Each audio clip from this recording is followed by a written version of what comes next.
प्राजक्ता आवाज येतोय का? हो हो येतोय येतोय. येतोय येतोय.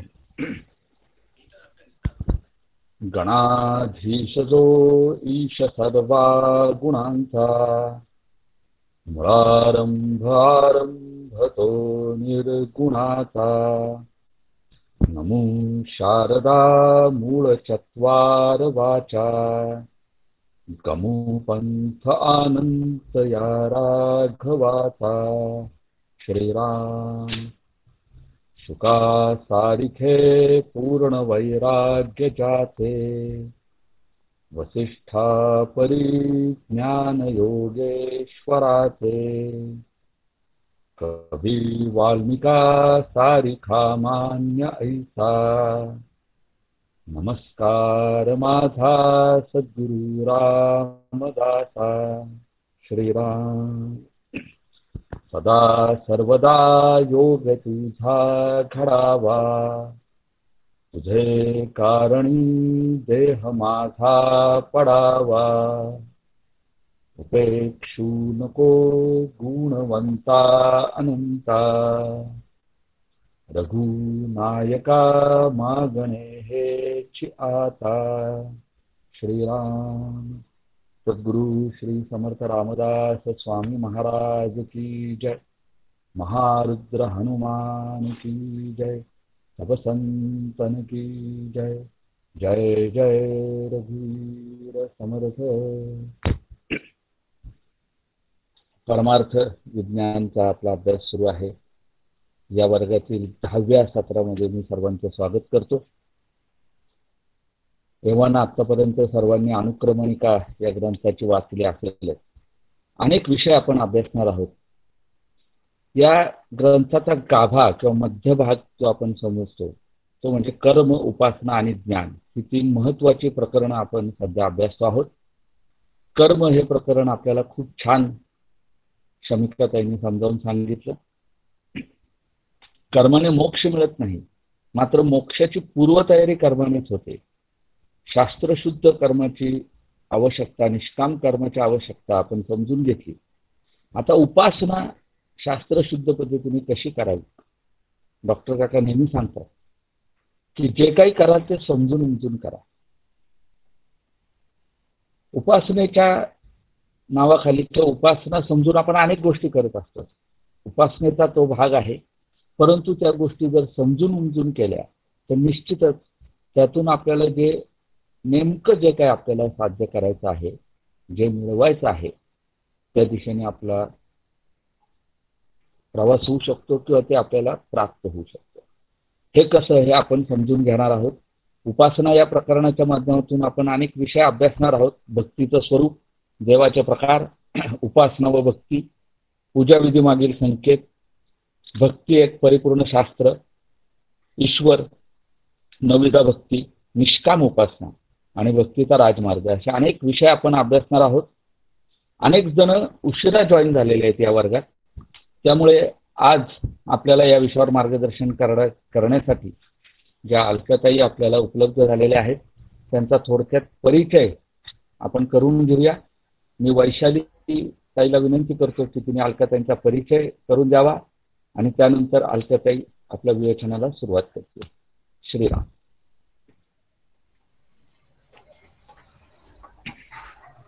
आवाज येतोय? हो येतो. आवाज येतोय. जय जय रघुवीर समर्थ. आज पुन्हा एकदा परिचय करण्याची जबाबदारी माझ्यावर आलेली आहे आणि मला त्याचा खूप आनंद होतोय. मी आजच्या ज्या मान्यवर आहेत आपल्या सौ अलकाताई दत्तात्रय मुतालिक यांचा मी परिचय करून देण्यासाठी सुरुवात करते. आता त्यांचा जन्म 17 जानेवारी 1956 रोजी झाला. लौकिक दृष्ट्या शिक्षण त्यांचं MA आहे. त्या निवृत्त शिक्षिका आहेत. गेली 30 वर्ष शिक्षण क्षेत्रात सध्या पदवीधर योग महाविद्यालयात व कीर्तन महाविद्यालयामध्ये तत्वज्ञान या विषयावर अध्यापन त्यांचं सुरू आहे. त्यानंतर शांकर अद्वैत वेदांत तत्वज्ञानाचे पुरस्कर्ते परमपूज्य डॉक्टर श्रीकृष्ण देशमुख मुरगुड यांचा त्यांनी अनुग्रह घेतलेला आहे. त्यांच्याच चरणी प्रस्थानत्रयींचे म्हणजेच उपनिषदे, ब्रह्मसूत्रे, गीता या ग्रंथांचे तसेच अध्यात्मशास्त्र व संत वाङ्मय यांचे अध्ययन त्यांच्या आज्ञेने त्या करता आहेत. तसेच त्यांच्या आज्ञेनुसार त्यांचे प्रवचन सेवा ही सुद्धा गेली अनेक वर्ष त्या करता आहेत. त्यांचा कार्याचा आवाका खूप मोठा आहे, पण मी इथे थोडक्यामध्ये त्यांच्या परिचयामध्ये त्याचा उल्लेख करू इच्छिते.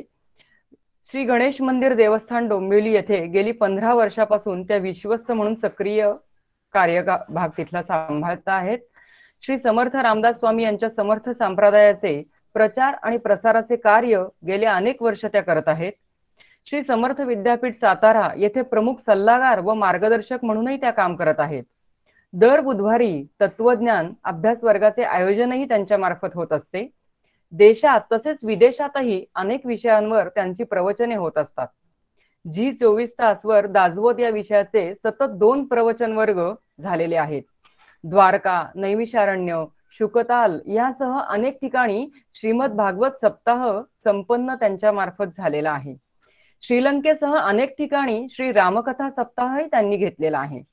शिवथरगड येथील विद्यार्थी आणि प्रापंचिक दासबोध वर्गाचे आयोजनही जेव्हा होते त्यावेळेला त्यांचे मार्गदर्शन खूप मोलाचे असते. त्याचबरोबर अरविंद आश्रम नैनिताल, ऋषिकेश, ओरो व्हॅली येथील आध्यात्मिक अभ्यास वर्गातही त्यांचे मार्गदर्शन असते. त्यांचे लेखन साहित्यही खूप प्रसिद्ध आहेत. कुलदेवता, बनशंकरी, शाकंभरी माता यांचे गद्य आणि पद्य चरित्र त्यांनी ओवीबद्ध केलेले आहे. त्यानंतर श्रीकृष्ण बंधू बलराम चरित्र, श्रीमद भागवत बोधकथामृत इत्यादी ग्रंथही प्रसिद्ध आहेत. 2006 मध्ये या ग्रंथाचं प्रसिद्ध झालेला आहे हा ग्रंथ. त्यानंतर श्री समर्थवाणी, तुकायाची वाणी, श्रीमद भागवत यावर वार्षिक सदरेही त्यांनी लिहिलेली आहेत. सज्जनगड मासिकामध्ये तर अनेक आध्यात्मिक लेख त्यांचे प्रसिद्ध झालेले आहेत. तसेच 21 समासी दासबोध व श्री समर्थ शतके यावर नियमित त्यांचं लिखाण चालू असते. विविध आध्यात्मिक मासिकामध्ये संत वाङ्मय, अध्यात्मशास्त्र यावरही त्या नियमित लेखन करीत असतात. श्री गणेश मंदिर डोंबिवली, ग्रामदैवत त्रैमासिकांच्या त्या संपादिकाही आहेत. अनेक सन्मानांनी त्यांना सन्मानित केलेला आहे. त्यामध्ये ब्राह्मण महासंघामध्ये आदर्श शिक्षिका म्हणूनही त्यांना पुरस्कार मिळाला आहे. त्यानंतर रोटरी इंटर व्हॅली क्लब याच्यातर्फे सुद्धा त्यांना सन्मानित करण्यात आलेला आहे. आणि दत्त मंदिर आश्रमातर्फे वेदांत प्रचारक म्हणूनही त्यांचा सन्मान झालेला आहे. अशा दासबोधाच्या आणि इतर अनेक आध्यात्मिक संत वाङ्मयाच्या गाढा अभ्यासक आज आपल्याला मार्गदर्शक म्हणून लाभलेले आहेत. त्यांचा थोडक्यात परिचय करण्याचा मी प्रयत्न केलेला आहे, थोडक्यात परिचय करून देण्याचा. आता मी त्यांना विनंती करते की आजचं मार्गदर्शन त्यांनी सुरू करावं. जय जय रघुवीर समर्थ.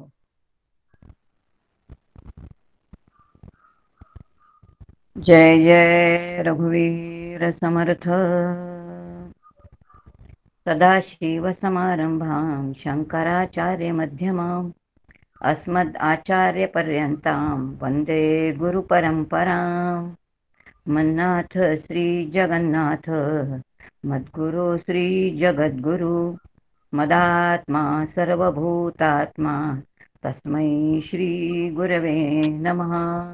शुका सारिखे पूर्ण वैराग्य जाचे वशिष्ठा परिज्ञान योगेश्वराचे. कवी वाल्मिका सारिखा मान्य ऐसा नमस्कार माझा सद्गुरु रामदासा. कृपा कटाक्षाची हे किरणे मोह समुद्राचे आटणे घडे जय त्या श्री कृष्णे वंदू तयाते. जय जय रघुवीर समर्थ. प्रभू रामाच्या चरणी वंदन करते, हनुमंताला वंदन करते, समर्थांना वंदन करते, सद्गुरूंना वंदन करते. श्रोते तुम्ही जगदीश मूर्ती सगळ्यांच्या चरणी वंदन करते. आणि आजचा जो विषय आहे त्या विषयाचं काही चिंतन आपण करूया. परमार्थ विज्ञान ह्या परमपूज्य डॉक्टर काकांचा भक्तीचं आणि ज्ञानाचं परिपूर्ण मार्गदर्शन करणारा असा हा छोटेखानी ग्रंथ आहे. आणि ह्या छोट्या ग्रंथाचा आपण अभ्यास करतोय.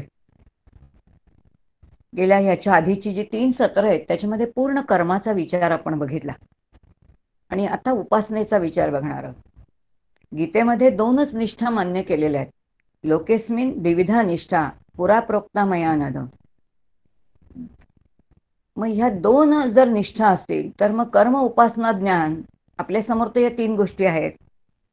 वेद त्रिकांडात्मक आहे असं म्हटलेलं आहे. मग याचा थोडा विचार समजून घेऊ. उपासना ही सुरुवातीच्या टप्प्यामध्ये शरीराने करायची आहे आणि म्हणून ती कर्मामध्येच धरलेली आहे. ज्ञान हा वेगळा प्रांत आहे आणि उपासना हा पुन्हा कर्मामध्ये आहे आणि म्हणून गीता असं म्हणते की लोकेस्मिन विविधा निष्ठा. हा थोडा धागा आपण पहिल्या वेळेला बघितला होता. पुन्हा आज थोडा तो धागा बघू आणि आपण आज उपासनेवरती येऊया. उपासनेचं चिंतन करताना उपनिषदातली एक श्रुती किंवा एक मंत्र समोर ठेवूया आणि त्या मंत्राच्या भोवतालानी किंवा त्याच्या भोवती आपण उपासना काय आहे ते जरा गुंफून बघूया. बृहदारण्यकारण्यातला जो पहिला अध्याय आहे त्यातलं 4थं ब्राह्मण आणि त्यातला 7वा मंत्र आहे. तो मंत्र असा आहे, सहा यः एकम एक उपासते सन वेदही एषः अकृष्णः एतै एककै न भवति. पुन्हा एकदा मंत्र सांगते म्हणजे लक्षात येईल. स यः एकम उपासते सन वेदही एषः अकृष्णः एतै एकैकै न भवति. असा हा तो मंत्र आहे. उपासनेचा अतिशय सुंदर मंत्र आहे. उपासनेचा संपूर्ण गाभा या मंत्रामध्ये बृहदारण्यक श्रुतीचा हा मंत्र आहे. त्याचा मतितार्थ असा आहे, आपण सगळे शब्दशः काही बघणार नाही कारण आपल्याला उपासना हा विषय समग्र बघायचा आहे. त्या मंत्राचा सर्वसाधारणपणे अर्थ असा आहे की जो सतत एकाच गोष्टीची किंवा एकाच तत्वाची उपासना करतो आणि उपासना म्हणजे स्मरण करतो. बघा काय म्हटले बरं का, उपासना म्हणजे स्मरण करतो. याचा अर्थ जो सतत एकाच गोष्टीचं स्मरणरूपी उपासना करतो त्याला काय करावं लागत नाही, नस वेदही, त्याला वेदाध्ययने करायची आवश्यकता नाही. पुढे असं म्हटले, एषः अकृष्णः, कृशकृशती म्हणजे व्यापक होणे, विस्तारित होणे, असं हे व्यापक न होता जो स्थिर झालेला आहे असा तो सहज एकैकै न भवती. त्याला आता एक एक एक एक आता वेगळं वेगळं वेगळं अनेकत्व जे आहे ते काही करावं लागत नाही.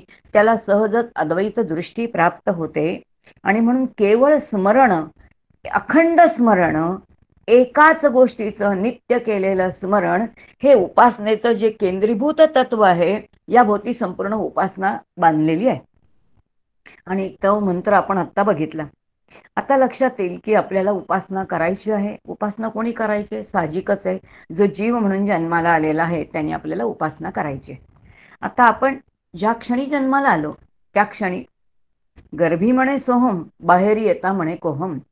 गर्भामध्ये अखंड स्वस्वरूपाचं भान असणारा जीव ज्या वेळेला त्याची नाळ मातेपासून कापली जाते आणि तो वेगळा होतो त्या क्षणी त्याचं वेगळं अस्तित्व निर्माण होतं. आणि वेगळं अस्तित्व निर्माण झालं की मग अहम अस्मी, अहमची जाणीव होते. आणि जिथे अहमची जाणीव होते तिथे सहाची जाणीव, परमात्म्य तत्वाची जाणीव, सोहमची जाणीव हळूहळू पुसली जाते. आता जे माझं स्वरूप आहे त्यापासून मी वेगळा होऊन पडलो किंवा मी वेगळी होऊन पडले. आता हे जे वेगळं होऊन पडणं आहे, आता पुन्हा त्याच स्वरूपाला जाऊन मिळण्यासाठी आपल्याला जे काही करायचं आहे त्याला उपासना म्हणतात. अगदी साध्या सोप्या भाषेमध्ये आपण बघूया की जे माझं मूळचं स्वरूप आहे त्या मूळच्या स्वरूपाला जाऊन मिळण्यासाठी मला जे जे काही करायचं आहे त्याला काय म्हणतो आपण? उपासना म्हणतो. मग आता ह्याच्यासाठी विधात्याने आपल्याला काय काय दिलेलं आहे? काहीतरी दिलेलं आहे आपल्याला की ज्याचा आपल्याला वापर करायचा आहे. याचाही थोडा विचार आधीच्या कर्माच्या संदर्भात झाला, पण परमार्थाचा विचार आहे त्यामुळे इथे पुन्हा पुन्हा काही गोष्टी येणारच आहेत आणि तो त्याचा तो दोष नाही आहे, किंबहुना तो त्याचा काय आहे त्याची आपली गरज आहे, कारण आपण पुन्हा पुन्हा या गोष्टी विसरतो. विधात्याने 3 गोष्टी आपल्याला दिलेल्या आहेत. त्यातली एक गोष्ट आहे आणि ती म्हणजे कोणती असेल तर आपल्याला त्यांनी दिलेलं मन आहे, दुसरं वाणी आहे आणि तिसरं शरीर आहे. या 3 गोष्टी विधात्याने आपल्याला दिलेल्या आहेत. मग आता या 3 गोष्टी जर दिलेल्या असतील तर या 3 गोष्टींच्या साह्यानेच आपला लौकिक जो आहे तर आपला लौकिक जे काही वैभव आहे तुमचं माझं, या 3 गोष्टींनीच आपल्याला मिळतं. बाकी चौथी गोष्ट या ठिकाणी नाही. आणि जे पारमार्थिक काही आपल्याला अध्ययन करायचं आहे, पारमार्थिक जो काही प्रवास करायचा आहे, त्यासाठी याच 3 गोष्टींची आवश्यकता आहे.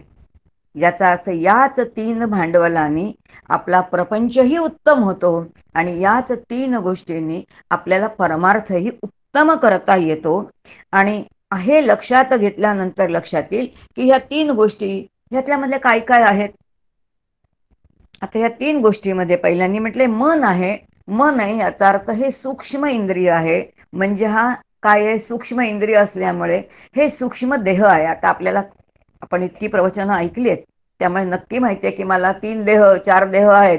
त्यातला एक स्थूल देह आहे, एक सूक्ष्म देह आहे, एक कारण देह आहे, एक महाकारण देह आहे.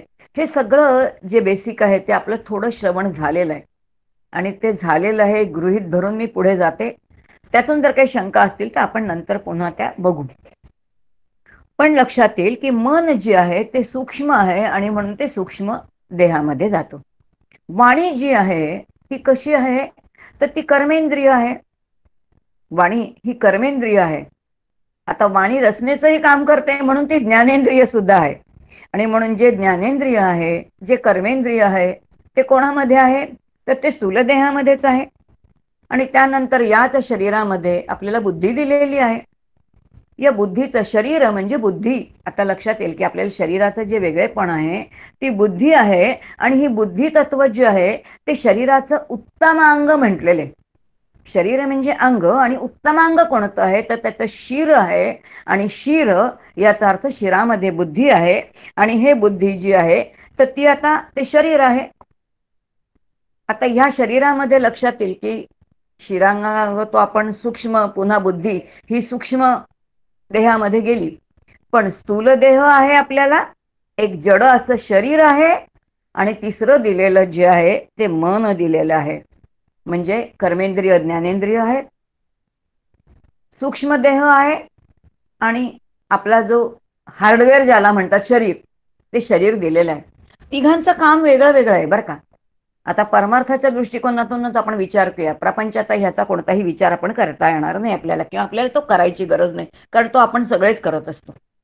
आता या 3 गोष्टींनी परमार्थामध्ये आपल्याला काय वेगळ्या वेगळ्या करता येतात बघा. आपण थोडा बेसिक विचार करून पुढे उपासनेला जाणार आहोत बरं का. कारण ह्या तिन्हीच्या साह्याने आपल्याला उपासना करायची आणि उपासनेच्या सगळ्या व्याख्या समजून घ्यायच्या. आता लक्षात येईल की शरीराने आपल्याला काय करायचंय, तर सेवादी कर्म करायचे. सेवेसारखी जी कर्म आहेत ती आपल्याला कशाने करायची आहेत, तर आपल्याला शरीराने करायची आहेत. त्यानंतर लक्षात येईल की वाणी दिलेली आहे. वाणीने आपल्याला काय करायचंय, तर त्या परमेश्वराचं स्तवन करायचंय, त्याची स्तुती करायची आहे, त्याचं नाम घ्यायचंय. याचा अर्थ याचा वाणीचा उपयोग याच्यासाठी आपल्याला करायचा आहे. आणि त्यानंतर मन दिलेलं आहे आपल्याला, म्हटलेलं आहे त्यांनी काय करायचं, तर त्याचं स्मरण करायचंय.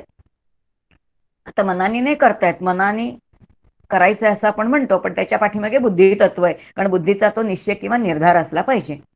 पण ह्या मनाने आपल्याला स्मरण करायचं आहे. आणि म्हणून 3 जे काही आपल्याला मिळालेलं, ज्याला रॉ मटेरियल म्हणतो आपण, या 3 रॉ मटेरियलचा आपल्याला वापर करून ह्या सगळ्या गोष्टी करायच्या आहेत. आता आपल्याला देह मिळाला आहे, परमेश्वराची प्राप्ती करून घ्यायची आहे, उपासना करायची आहे. चला तुम्ही आणि मी उपासना करायची असेल, लगेच जाऊन आपल्याला उपासना करता येते का हो? आपण विचार करू. आपल्याला उद्या कोणी सांगितलं की चला समर्थांच्या संप्रदायामध्ये तुम्ही या किंवा वारकरी संप्रदायामध्ये जा आणि तुम्ही आता उपासना करायला सुरुवात करा, लगेच उपासना करता येईल का आपल्याला? त्याचे काही बारकावे आपल्याला कळतील का? नाही कळणार. खूप छान. ही उपासना करण्यासाठी काय करायला लागतं आधी, या संदर्भात परमपूज्य मंदाताईंनी एक दिवस खूप सुंदर विचार मांडला होता.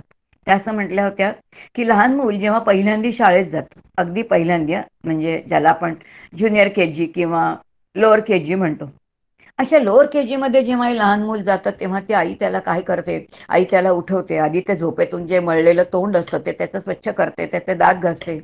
आधी त्याला लौकिकामध्ये स्वच्छ करते, त्याला चांगले कपडे घालते, त्याचा भांग पाडते, त्याला एक दप्तर देते, डबा देते आणि ते जे त्याचं जे रूप, ओंगळ रूप असतं ते छान करते, त्याला चांगलं सजवते आणि मग त्याला शाळेत पाठवते.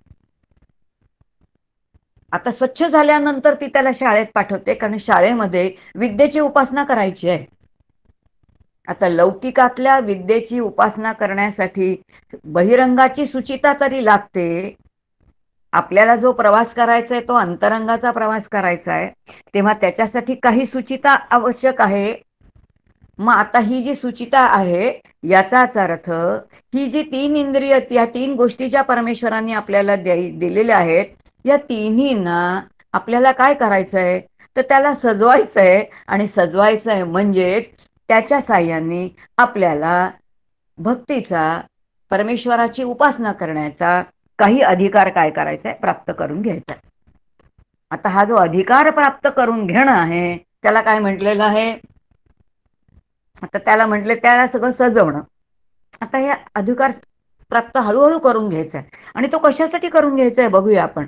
आता लक्षात येईल की जर आपल्याला उपासना करायची आहे, उपासना कुणाची करायची आहे, एक उपास्य दैवत आहे, एक उपासक आहे, आणि त्यांनी उपासना करायची आहे. आणि म्हणून उपासना ही त्रिपुटीपासूनच सुरुवात होते. आता ज्याची उपासना करायची आहे ते दैवत जे आहे, आता ते दैवत मुळामध्ये काय आहे की आपण सगुणापासून सुरुवात करूया. आपण आता मान्य करूया की आपल्याला कोणाची उपासना करायची आहे, रामाची उपासना करायची आहे. याचा अर्थ मला रामस्वरूपापर्यंत जायचं आहे किंवा मला स्वस्वरूपापर्यंत जायचं आहे. आता जर मला स्वस्वरूपापर्यंत जायचं असेल, मला रामस्वरूपापर्यंत जायचं असेल, तर मला काय काय करावं लागेल. आणि आता मला जे जे काही करावं लागेल त्याला उपासना म्हणतात. आता या उपासनाचा हा जो काही विधी आहे, त्या विधीच्या ठिकाणी तो विधी थोडा बघू आणि त्याच्यात थोड्या छोट्या छोट्या आपण त्याच्या काय करूया, व्याख्या बघूया. आपल्या सगळ्यांना तुकोबारायांचं एक वचन, डॉक्टर काकांचं अनेक प्रवचनं ऐकल्यामुळे माहिती आहे. काका नेहमी म्हणतात की या मार्गामध्ये जेव्हा आपण येतो तेव्हा आपण काही उपासना करतो, याचा अर्थ उप अधिक आसन, आपलं एक छोटंसं आसन घालून देवासमोर बसायचं, याला उपासना म्हणतात. मग नुसतंच आसन घालून देवासमोर बसायचंय का, तर नुसतंच आसन घालून आपल्याला देवासमोर बसायचं नाही. ज्या देवासमोर आपल्याला बसायचंय, ज्या तत्वासमोर आपल्याला बसायचंय, त्याच्याशी आपल्याला संधान बांधायचंय. आणि संधान बांधायचं याचा अर्थ आपल्याला त्याच्याशी काही नातं जोडायचं आहे. आता प्रश्न आपणच आपल्याला विचारूया, आम्ही देवासमोर बसतो आणि त्याच्याशी एकतरी नातं जोडतो का. आता हे जर नातं जोडत नसेल तर एका शरीराने देव असणाऱ्या समोरच्या मूर्ती किंवा देव असणाऱ्या प्रतिमा, त्यांचं केलेलं जी काही उपासनेच्या नावाखाली आपण केलेलं असेल, हे सगळं कशामध्ये जाईल, तर ते आवडणार नाही आपल्याला शब्द. पण डॉक्टर काकांचा आवडता शब्द आहे. काका नेहमी म्हणतात असं जर काही केलं असेल तर ती कसरत आहे शरीराची. आपण जसं पीटीच्या तासाला शाळेमध्ये कसरत करायचं असतं, ती कसरत होईल, ती उपासना नाही होणार. उपासना तेव्हाच होईल जेव्हा त्या तत्वाशी आपण आपलं काही नातं जोडलेलं आहे. आणि हे जर नातं जोडायचं असेल तर पहिल्यांदा आपल्याला कळलं पाहिजे की मी ज्याची उपासना करते ते तत्व वेगळं आहे, ते तत्व चैतन्य स्वरूप आहे. आणि हे पहिल्यांदा बुद्धीचा निर्णय करून जेव्हा आपण काही सुरुवात करतो ना, तिथे उपासनेचा प्रारंभ आहे. म्हणजे उपासनेचा प्रारंभ इथून आहे बरं का, तोपर्यंत उपासनेचा प्रारंभच नाही. आता लक्षात येईल की इथपर्यंत यायला आपल्याला किती वेळ लागतो. आपण इथपर्यंत आलेलो आहोत का, इथपर्यंत येण्यासाठी आपल्याला काही काळ जावा लागणार आहे. लक्षात येईल हळूहळू आपल्याला उपासनेची जसजशी अंग उमलत जातील किंवा उलगडत जातील तसतशी आपली उपासना जी आहे ती कशी होईल, तर ती समृद्ध होईल किंवा ती व्यवस्थित शास्त्रशुद्ध होईल. अशा या उपासनेचे पहिली एक व्याख्या खूप सुंदर सांगितले, देव सन्निध्ये यदेव स्थानम तद उपासनम. पुन्हा व्याख्या सांगते बघा, देव सन्निध्ये यदेव स्थानम, देवाच्या सन्निध, देवाच्या सामिप्य, देवाजवळ अत्यंत असणारी जवळीक असणारं ते जे स्थान आहे, याचा अर्थ देवाच्या जवळ जाऊन बसणं, तद उपासनम, त्याला काय म्हटलेलं, उपासना आहे. आता मला देवाच्या जवळ बसायचं असेल, मला उपासना करायचं असेल, 24 तास मी काय करणार आहे, देवाच्या बाजूला जाऊन बसणार आहे, शक्य आहे का. लौकिकातला प्रपंच कसा चालेल, नोकरी कशी चालेल. मग याचा अर्थ मला देवाच्या जवळ कशा साह्याने बसायचंय, स्थूल देहाने बसायचंय का स्मरण रूपाने बसायचंय. आता लक्षात येईल की जर मला देवाच्या जवळ बसायचं असेल त्याचं, तर ते मला स्मरण रूपाने बसणं शक्य आहे किंवा शास्त्राला ते मान्य आहे. म्हणून उपासनेची व्याख्या सांगताना पहिली व्याख्या केली आहे देवसन्निधेय देवस्थानम तद उपासनम. दुसरी आणखीन एक व्याख्या उपनिषदा ब्रह्मसूत्रामध्ये येते, अतिशय सुंदर व्याख्या आहे. ब्रह्मसूत्रामध्ये जी उपासनेची व्याख्या येते त्याच्यामध्ये म्हटलंय समान प्रत्यय प्रवाहेन तैलधारावत यदासनम तद उपासनम. खूप सुंदर व्याख्या. समान प्रत्यय प्रवाहेन, अंतःकरणाच्या वृत्तीमध्ये समान प्रवाह म्हणजे एकच एक वृत्ती, एकाच परमात्म्याचं नित्य असणारं स्मरण. तैलधारावत, तेलाची धार जशी संतत असते, थेंब थेंब थेंब थेंब थेंब थेंब असं जसं ते पाणी पडतं तसं संतत असणारी ती धार. आणि म्हणून समान प्रत्यय प्रवाहेनं अंतःकरणाच्या वृत्तीमध्ये एकच्या एक नित्य असणारं परमात्मे तत्वाचं स्मरण. तैलधारावत, तेलाच्या धारेप्रमाणे संतत असणं. तद आसनम यद आसनम तद उपासनम. मग ते जे आसन असेल ते, त्याच्यासाठी पद्मासन सांगितलेलं नाही, त्याच्यासाठी वज्रासन सांगितलेलं नाही, त्याच्यासाठी कोणतंही आसन सांगितलेलं नाही. ते यद आसनम, ते जे आसन असेल ते. जर मी कर्म करत असेन, मी पोळ्या करत असेन आणि परमेश्वराचं नाम घेत असेन तर ते माझ्या शरीराचं कर्मासन असेल. मी जर नोकरी करताना रेल्वेमध्ये जात असेन, प्रचंड गर्दी आहे, एका हाताने मी वरचा कसा तरी गाडीचं ते वरती लटकणारं धरलेलं आहे मला, आणि किती बाजूला प्रचंड गर्दी आहे, पण आतमध्ये जर मी रामाचं स्मरण करत असेन तर माझ्या शरीराचं ते लटकासन असेल. एखाद दिवशी मी आजारी असेन, गादीवरती झोपलेली असेन, शरीर काही करायला असमर्थ आहे, त्यावेळेला मी जर परमेश्वराचं नाम घेत असेन तर ते मी झोपलेलं निद्रासन, म्हणजे शरीर माझं आडवं आहे ना, शरीराने मी झोपलेलं आसन. बहिरंगाचं आसन कोणतंही असो, पण अंतःकरणाच्या वृत्तीमध्ये जर समान परमात्म्याचं एकच एक स्मरण असेल तर तद उपासनम, असं आपल्याला ब्रह्मसूत्र सांगतं. आता लक्षात येईल, ब्रह्मसूत्रांनी जर ही व्याख्या केलेली असेल उपासनेची, तर उपासना स्थूल देहाने करता येते की सूक्ष्म देहाने करता येते, इथून आपलं चिंतन सुरू होतं. उपासनेची व्याख्या बघितल्यानंतर आपली चिंतनाची सुरुवात इथून सुरुवात होते. आणि मग लक्षात येईल की आता उपासक उपासनेच्या माध्यमातून उपास्य दैवताशी एकरूप होण्याचा प्रयत्न करत असतो. आणि हे करता करता ज्याचं तो उपासना करत असतो, ज्याची तो भक्ती करत असतो, त्याच्या संदर्भामध्ये तो काय करत असतो तर त्याच्याशी तो ऐक्य पावण्याचा प्रयत्न करत असतो. याच बृहदारण्यक उपनिषदामध्ये एक सुंदर दृष्टांत दिलाय. त्याने असं म्हटलंय की जो उपासक आहे त्या उपासकाने उपास्य दैवताला शरण जाणं हे महत्वाचं आहे. आणि शरण जाणं म्हणजे काय, मी केवळ शरीराने शरण जायचंय, माझं डोकं जे आहे ते देवाच्या पायावरती किंवा श्रीगुरूंच्या पायावरती ठेवायचंय, ते तर ठेवायचंच आहे, पण केवळ शरीराने नाही, शरण जाणं याचाच अर्थ त्या तत्वाशी ऐक्य पावणं असं आहे. मग ऐक्य पावणं म्हणजे काय, ऐक्य कोणी कोणाशी पावायचं, उपासनेचा विचार करतोय म्हणून हेच बृहदारण्यक श्रुती आपल्याला असं म्हणते की माऊलींची एक सुंदर ओवी त्या संदर्भात दिली आहे. आणि काकांनी आणि मंदाताईंनी दोघांनी त्याचा वापर खूप छान केलेला आहे. काकांनी उपनिषदामध्ये केलेला आहे, मंदाताईंनी उपासना या प्रवचनामध्येच त्यांनी हा विषय मांडलाय. आणि त्या असं म्हणतात की सुवर्णमणी सुवर्ण सेतू गुंफिला,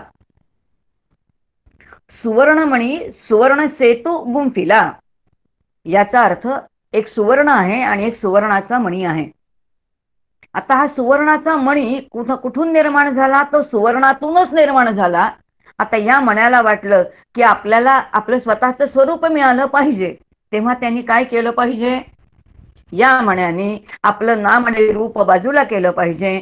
आणि ज्याच्यातून तो निर्माण झालेला आहे याचा अर्थ मणिरूपी कार्य जिथे निर्माण झालं त्याचं कारण जर सुवर्ण असेल तर त्या मण्याने आपलं नामरूप सोडायचं आणि सुवर्णामध्ये विलीन व्हायचं. अगदी तसंच हा जो जीव चैतन्य स्वरूप आहे, या चैतन्य रूप जीवानी आता आपलं नाम रूप हे जे काही आपण तात्पुरतं धारण केलेलं आहे, हे आपलं निर्मिती झाली हे त्याचं कार्य आहे ईश्वराचं. आता ह्या ईश्वराचं कार्य त्याच्या प्राप्तीसाठी जेव्हा आपण काही उपासना करू तेव्हा हे नामरूप बाजूला विचाराने काढून टाकणं आहे आणि त्याच्यामध्ये स्वतःला समर्पित करून टाकणं, विसर्जित करून टाकणं. आणि म्हणून मण्याला जसा सुवर्णाशिवाय दुसरा आधार नाही तसा जीवाला ब्रह्मतत्वाशिवाय परमात्म्य तत्वाशिवाय दुसरा आधार नाही हे जाणण्यासाठी जे काही केलं जातं त्याला उपासना म्हणतात. आणि यासाठी उपासना आहे. आता लक्षात येईल की माझं स्वरूप जे आहे, ज्याच्यातून माझी निर्मिती आहे, तेच माझं स्वरूप आहे. पाण्याची लाट पाण्यातून निर्माण होते तर ती पाण्यातच विरते. तसा संपूर्ण विश्व हे ब्रह्मस्वरूपातून निर्माण होतं आणि म्हणून ते ब्रह्मामध्येच विलीन होणार आहे. तसं जीव जो त्या ब्रह्मातून शिवातून निर्माण झाला त्याचीच प्राप्ती करून त्याच्यामध्ये विलीनीकरण होणं. आणि म्हणून आपलं नामरूप जे जे काही विशेषत्व आहे ते सगळं विचाराने बाजूला करणं, हा अधिकार प्राप्त करून घेण्यासाठी जे काही करणं आहे त्याला काय म्हटलेलं आहे, त्याला उपासना म्हटलेलं आहे. आता लक्षात येईल की उपासना कशासाठी करायची. आता लक्षात येईल कारण हेच आपलं आराध्य आहे, त्याच्यापेक्षा मी भिन्न नाही हा आपल्याला बुद्धीचा निर्णय उपासनेच्या संदर्भामध्ये करायला लागेल. आणि मग अशी उपासना जर आपण काही शास्त्र शुद्ध केली, हे समजून केलेली उपासना आहे बरं का, हे सगळं समजून ज्या वेळेला आपण अशा प्रकारची उपासना करू त्यावेळेला फार छान वर्णन म्हणजे त्याचं परिणाम काय आहे, उपासनेचा परिणाम काय, त्या उपासनेचा परिणाम काय या संदर्भामध्ये मंदाताईंनी अगदी सुंदर सांगितलं की असं जाणून ज्या वेळेला तुम्ही रामाची उपासना कराल, अशी रामाची केलेली उपासना ज्या वेळेला रामाला पोचेल, ती उपासना ज्या वेळेला रामाला पचेल, ती रामाला जेव्हा भावेल तेव्हा राम कृपावंत होईल. आणि तो कृपावंत होऊन मला काय देईल, तर तो मला कृपांकित करेल. शब्द काय सुंदर आहे बघा, तो मला कृपांकित करेल. याचा अर्थ तो माझ्यावरती कृपा करेल आणि अंक म्हणजे मांडीवरती घेईल. तो राम मला त्याच्या मांडीवरती घेईल आणि मांडीवरती घेणं म्हणजे कृपांकित करणं. आणि कृपांकित करणं म्हणजेच काय आहे, ऐक्य पावणं, तादात्म्यानं ऐक्य रूप करून घेणं. किती सुंदर विचार आहे. उपासनेच्या साह्याने ज्याची उपासना करतोय त्याच्याशी तादात्म्य पावणं आणि तादात्म्य पावल्यानंतर तो कृपावंत होतो. आणि मग कृपावंत झाल्यानंतर काय काय देतो, मग तो जसा आहे त्याच्याजवळ समाधान आहे, त्याच्याजवळ संतोष आहे, त्याच्याजवळ तृप्ती आहे, त्याच्याजवळ शांती आहे, त्याच्याजवळ सुख आहे, त्याच्याजवळ निर्भयता आहे, अभय त्याच्याकडे आहे. जे जे गुण त्याच्याकडे आहेत ते सगळंच्या सगळं तो आपल्या त्या भक्ताला देऊन टाकतो. ही उपासनेची काय फलश्रुती आहे. जर आपण रामाची उपासना करत असू, राम अत्यंत पराक्रमी आहे, तो निर्भय आहे, आणि जर मी रामाची उपासक असेन आणि मी मात्र नेभळट आणि घाबरट असेन तर चालेल का. रामाच्या उपासनेचा परिणाम म्हणून माझ्याकडे निर्भयता सहज येणार आहे आणि ती रामाच्या कृपेनेच येणार आहे, कारण त्या रामाच्या उपासनेचा तो परिणाम आहे. आणि ही उपासनेची जी बारीक बारीक अंग आहेत ही सगळी आपल्याला शास्त्रशुद्ध सांगितले आहेत. आणि म्हणून श्रीरामचरणी जाण्यासाठी आपल्याला ह्या 3 गोष्टी ज्या आहेत या तिन्हीच्या तिन्ही रामाच्या चरणी घेऊन जाणं किंवा आपण विचारांनी हे सर्वच्या सर्व रामचरणी आणणं, म्हणजे माझं मन, माझं शरीर आणि त्याचबरोबर असणारी माझी वाणी, माझी सगळी कर्मेंद्रिय. आता हे सगळं उपलक्षण आहे बरं का. शरीर म्हणजे शरीराचे सगळे सर्व अवयव, वाणी म्हणजे कर्मेंद्रिय आणि ज्ञानेंद्रिय, आणि मन म्हणजे अंतःकरणाचे सगळे पदार्थ, मन बुद्धी चित्त अहंकार. उपलक्षणाने वापरायचं हे सगळं. हे सगळंच्या सगळं जाणीवपूर्वक श्रीरामाच्या चरणी आणणं याला काय म्हणतात, याला उपासना म्हणतात. आणि अशा या उपासनेमध्ये यामध्ये कशाला आहे तर उपासनेमध्ये शरणागती आहे आणि शरणागतीला दुसरा पर्याय नाही. शरणागती असलीच पाहिजे, शरणागतीशिवाय आपल्याला उपासनाच करता येणार नाही ना. आणि म्हणून या उपासनेच्या मध्ये ही जे काही बारकावे आहेत हे सगळे सांगितलेत. आणि मग पुढे आपल्याला उपनिषदाचा आणखीन एक मंत्र जागृत करतो बरं का. आपल्याला बरेच वेळेला असं वाटतं की आपण जे काही करतोय ना ती भक्ती आहे. गमतीने काका म्हणतात सगळे भक्त काय हवं ते करतात, भक्तांच्या म्हणे साधकांच्या एक लीलाच असतात.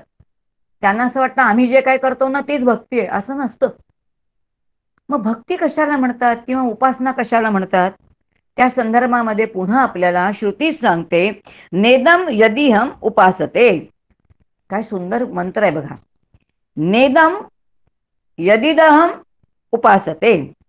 मी जे काही करतो किंवा मी जे काही करते म्हणजे मी वाटेल ते उपासनेच्या नावाने करते, ती उपासना नाही. जी काही समजून केलेली आहे ती उपासना आहे. याचा अर्थ उपासना आपल्याला जाणीवपूर्वक करायची, समजून घेऊन शास्त्रशुद्ध उपासना करायची आहे. त्यामुळे काहीतरी केलेली उपासना होत नाही. मी जी काही केली, मला पाहिजे तशी केलेली ती उपासना होत नाही.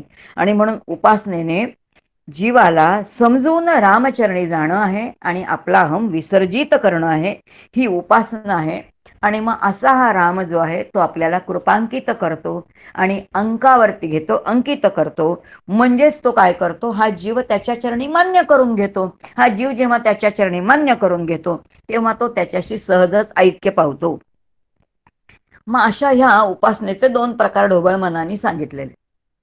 गीतेमध्ये अनेक मार्ग सांगितलेत. कर्ममार्ग आहे, उपासना मार्ग आहे, ज्ञानमार्ग आहे, राजमार्ग आहे. आता हे सगळे भिन्न भिन्न मार्ग आहेत, हे असू देत. पण ढोबळ मनाने 2 मार्ग सांगितलेले आहेत. आणि ते मार्ग कोणते असतील तर एक तर भक्ती मार्ग आहे आणि एक तर ज्ञान मार्ग आहे.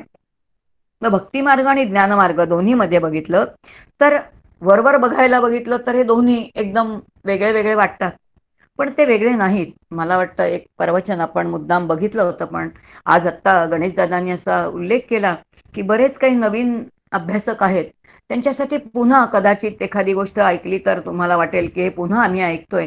पण समजून घ्या की भक्ती आणि ज्ञान हे 2 मार्ग भिन्न आहेत. या 2 मार्गांमध्ये भिन्नता काय आहे का दोन्ही मार्गामध्ये समानता काय आहे तेही समजून घेऊ. भक्ती मार्गामध्ये भक्त जो आहे ना तो सगुणावरती विलक्षण प्रेम करतो, त्याच्या उपास्य दैवतावरती प्रेम करतो, त्याचं गुणगान गातो, त्याला काहीतरी देतो, त्याला काहीतरी केल्याशिवाय चैनच पडत नाही. कारण सगुणामध्ये असणारा तो सगुणामध्ये अत्यंतिक रमतो. आता त्याच्या मनाची मशागत कशी झाली की माझं जे उपास्य दैवत आहे ते इतकं मोठं आहे, इतकं व्यापक आहे, ते संपूर्ण विश्वामध्ये भरलेलं आहे आणि त्यामुळे त्याच्याशिवाय संपूर्ण या विश्वामध्ये दुसरं काही नाहीच आहे. बस माझा परमात्मा, माझं देव, माझा रामच सगळीकडे आहे असं त्या भक्ताला वाटतं. म्हणजे भक्त आपल्या अंतःकरणाचा विसर्जन किंवा समर्पण कशामध्ये करतो तर त्या भगवंतामध्ये, परमात्म्यामध्ये करतो आणि परमात्म्यामध्ये तो आपला अहम जो आहे तो विसर्जित करतो. हा काय भक्ती मार्ग आहे. याचा अर्थ भक्त लहान लहान लहान लहान सूक्ष्म सूक्ष्म सूक्ष्म होतो, आपलं अस्तित्वच नाहीसं करतो आणि आपलं अस्तित्व परमात्म्यामध्ये विलीन करून टाकतो. आता ज्ञानी जो आहे त्याचं उलट आहे, तो बुद्धीचा जरा थोडासा आहे. कारण भक्त जे आहेत ते थोडे भावनेच्या आधाराने, भावाच्या आधाराने उपासना करत असतात, भावाच्या आधाराने परमेश्वराची प्राप्ती करून घेण्याचा प्रयत्न करत असतात आणि म्हणून ते भावनेतून भावामध्ये येतात. कारण भाव स्थिर आहे, भावना अस्थिर आहे. हाही आपण विषय आधी बघितलेला आहे, शमिकाताईंनी सांगितलेला आहे तो. तर ज्ञानी भक्त काय करतो, ज्ञानी सोहम विचारांची साधना करतो, बुद्धितत्वाचा वापर करतो आणि तो व्यापक होतो. आणि इतका व्यापक होतो की ब्रह्मतत्व हे व्यापक आहे, विशाल आहे आणि जे व्यापक आणि विशाल आहे ते मी आहे असं तो चिंतन करतो. आणि म्हणून ब्रह्म 6 आहे आणि मी अहम आहे. 6 अहम, 6 अहम, 6 अहम. म्हणून आकाश कशातून निर्माण झालं तर ब्रह्मतत्वातून निर्माण झालं. याचा अर्थ आकाशापेक्षा सुद्धा व्यापक कोणतं तत्व आहे तर ते ब्रह्मतत्व आहे. असं चिंतन करता करता जो ज्ञानी भक्त आहे तो ध्यानाला बसतो, डोळे मिटून बसतो आणि सोहमचं चिंतन करतो. आणि सोहमचं चिंतन करता करता त्याचा अहम सुद्धा काय आहे तर तो 6 मध्येच विलीन होऊन जातो. आणि म्हणून अहम ज्ञानी भक्ताचाही 6 मध्येच विलीन होतो.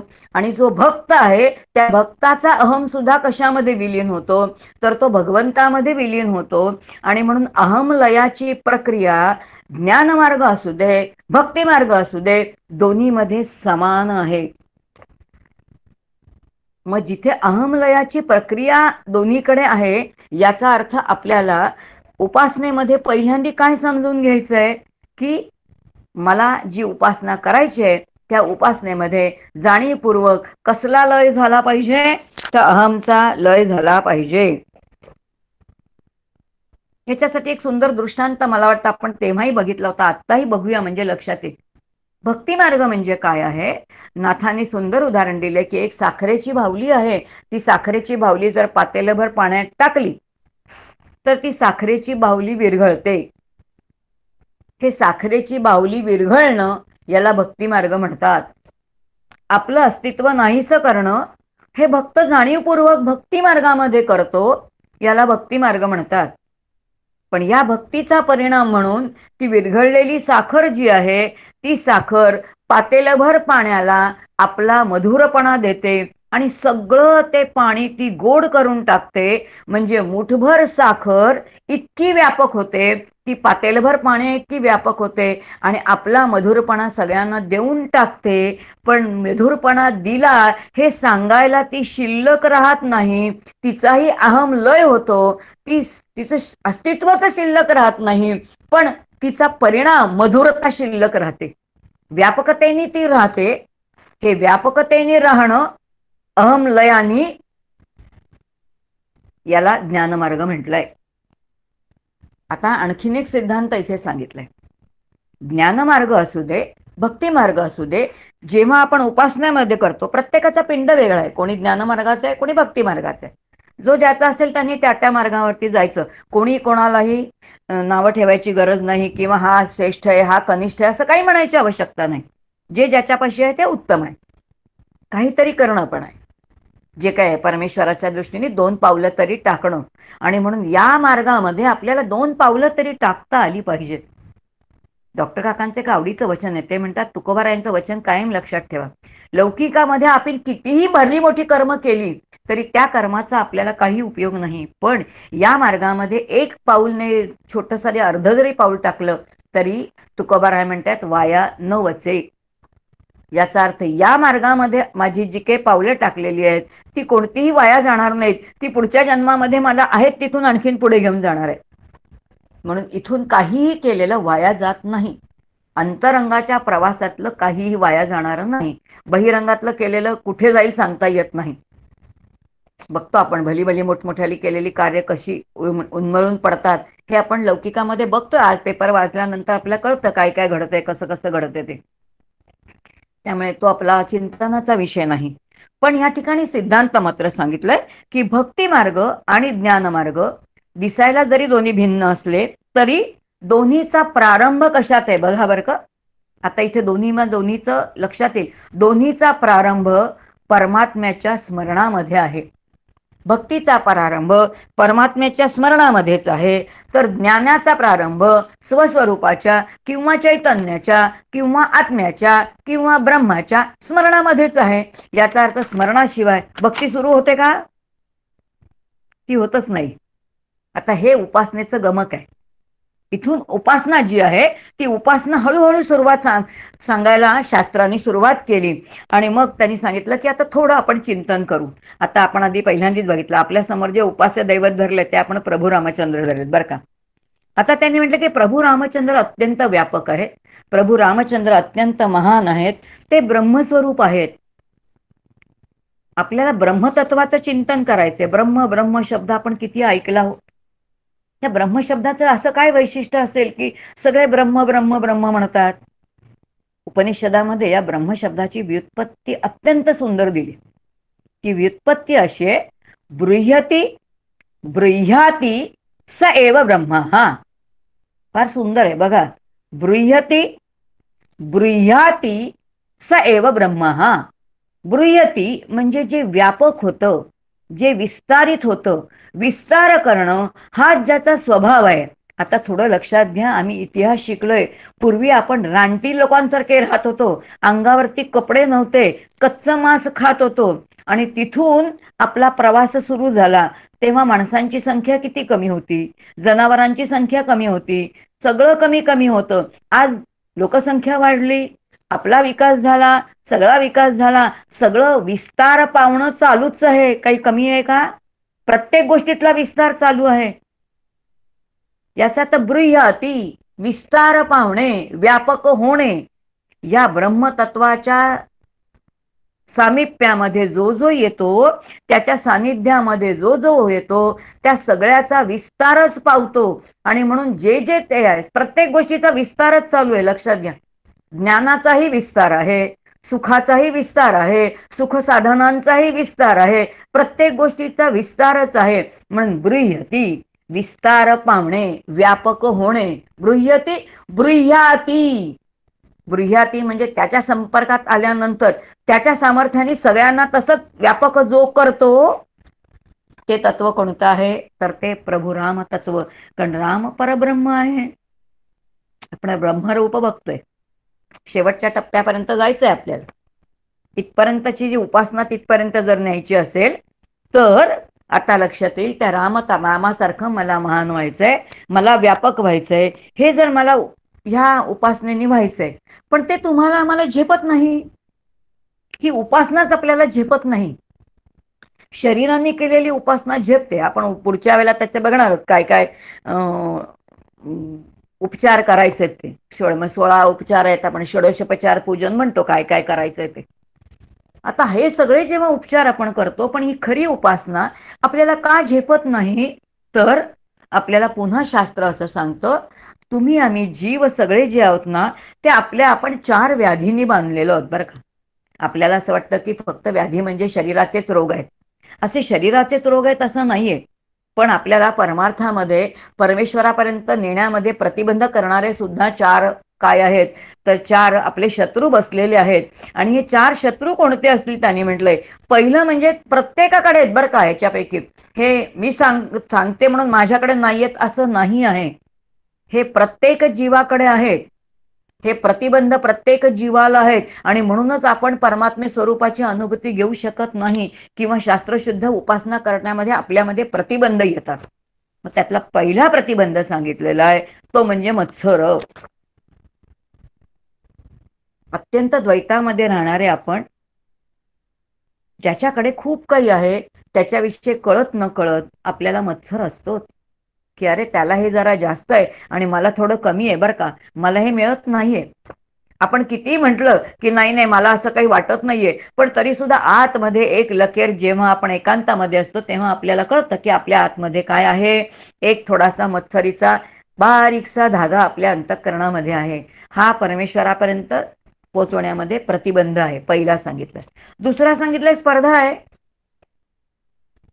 कारण मत्सर कोणाचा आहे, जे मला मिळालेलं नाहीये ते दुसऱ्याला मिळालेलं आहे, ते त्याला जास्त मिळालेलं आहे. मग त्याच्याच इतकं मला कसं प्राप्त होईल. मग मी आता काय करीन, त्याच्यासाठी आणखीन प्रयत्न करीन, चढाओढ करीन. याचा अर्थ कळत न कळत त्या मत्सरातून मी कुठे प्रवेश करते तर मी स्पर्धेमध्ये जाते. आणि ही स्पर्धा मला पुन्हा त्या परमात्म्यापासून दूर नेते. तिसरं, याच्यातूनच माझ्यात श्रेष्ठ कनिष्ठ भाव.